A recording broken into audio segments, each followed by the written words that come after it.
Chinese बहू। हे भगवान, फिर से यह कोरोना नाम का राक्षस जाग गया। इस बार तो ड्रैगन के मुंह से मौत बरस रही है। सही बोल रही है माँ जी। मुझे तो अब शर्म ही आती है कि मैं चाइना से हूँ। न जाने क्या क्या खाती हैं, कैसी कैसी बीमारी फैलाती हैं। अरे बहू, लेकिन वहीं से तो तू भी आई है ना मेरी लाडो। तू तो अंडा भी नहीं खाती। माँ जी, अच्छा खासा सब ठीक हो गया था, लेकिन पता नहीं कैसे ये फिर निकल कर आ गया।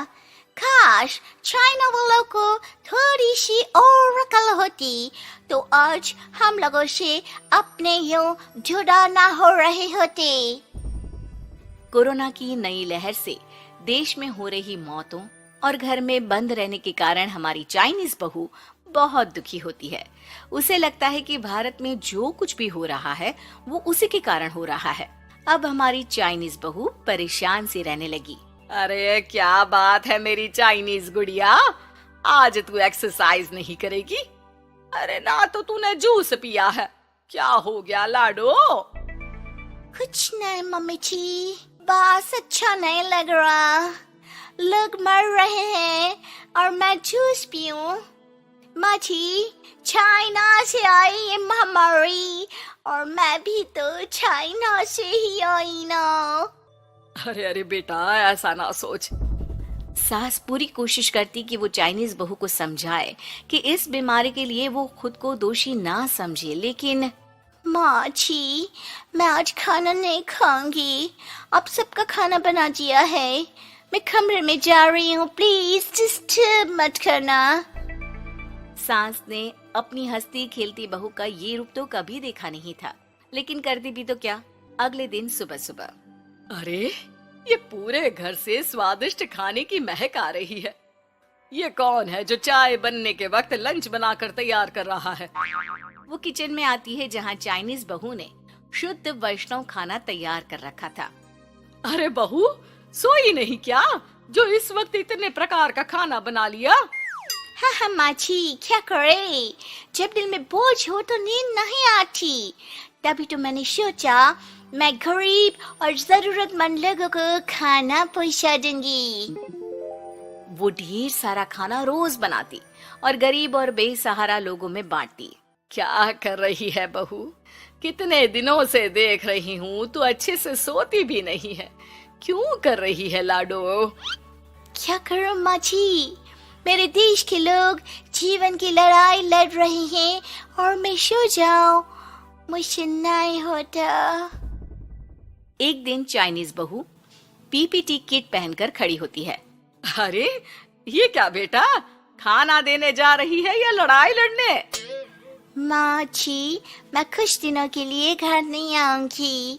मैंने सोचा है कि मैं घर से बाहर रहकर कोरोना के मरीजों की देखभाल करूंगी। ओ प्लीज प्लीज आप मुझे रोकना नहीं।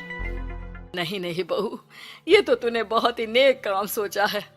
बस बेटा तू अपना ख्याल रखना। बहू वहाँ से चली जाती है, लेकिन सास की रोज फोन पर बहू से बात होती। घर पर क्या है माँ, क्यों भेज दिया तूने उसे? बाहर कितना खतरा है, उसे कुछ हो गया तो? अरे बिल्कुल चिंता ना कर, उसने सारे नियम कायदे को फॉलो किया है। अरे वो बिल्कुल ठीक रहेगी। और अगर मैं उसे मना कर देती ना तो उसकी अंतरात्मा उसे सोने नहीं देती। तू तो सारा दिन घर से ऑफिस का काम करता, लेकिन मैंने देखा है उसे कितना परेशान रहती थी कुछ दिनों से। हाँ वो भी है। उधर चाइनीज बहू लोगों का खूब ख्याल रखती, उन लोगों तक खाना पहुंचाती, उनके बच्चों की देखभाल करती। एक दिन बहू अपनी सोशल साइट देख रही थी तो उसे दिखता है कि एक आदमी ने बच्चों की देखभाल के लिए पोस्ट डाली है। बहू उसे फोन करती है। मैं आपकी कोई मदद कर सकती हूँ, प्लीज बताओ। दूसरी तरफ से आवाज आती है। मैं और मेरी बीवी दोनों ही कोरोना से पीड़ित हैं। हम लोगों के बच्चों को देखने के लिए कोई नहीं है, प्लीज हमारी मदद करो। हाँ हाँ बिल्कुल, आप परेशान ना हो, मैं आ रही हूँ। मुझे आपका एड्रेस बताओ। वो आदमी बहू को पता लिखवाता है। वहाँ वो पहुँच जाती है। ओह, ये किसे बुला लिया आपने? ये तो चाइनीज है, इसी के कारण तो हम लोगों का देश इस परेशानी से जूझ रहा है। अरे पर ये तो हिंदी में बात कर रही थी। तभी बीवी की ऑक्सीजन लेवल गिरने लगती है।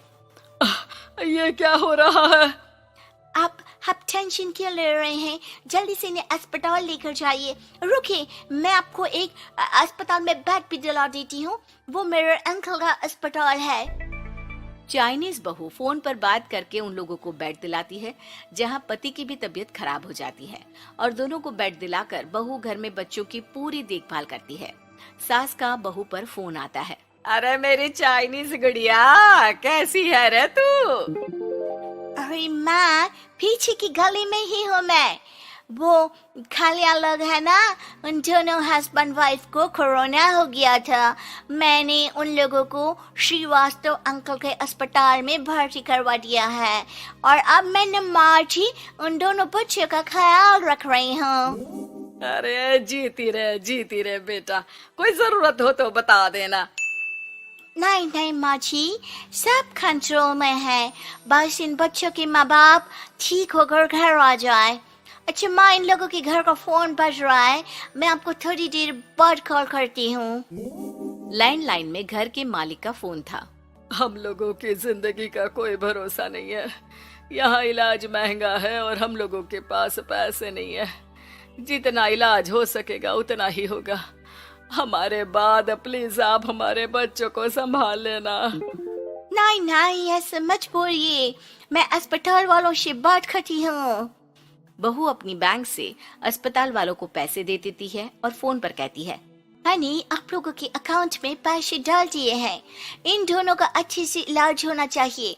पैसे की जरूरत होगी तो मैं और डाल दूंगी। सारा दिन बहू कोरोना पेशेंट के बच्चों को देखती, रात में ढेर सारा खाना पैक करके जरूरतमंदों में बांटती।